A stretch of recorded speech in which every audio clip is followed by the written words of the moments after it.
niya ito at kinain.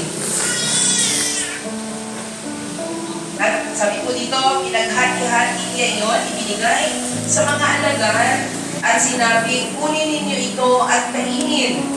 Ito ang aking katawan.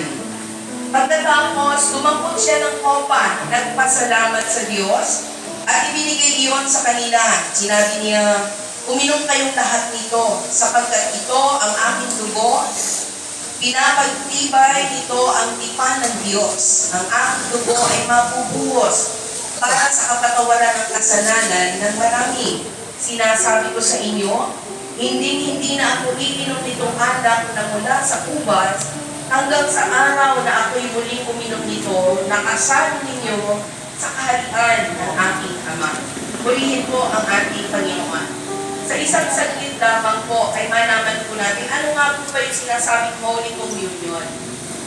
Ang ibig sabihin po ng Holy Communion ay Christian sacrament where bread and wine are shared to remember Jesus' sacrifice and strengthen a believer's connection with Him.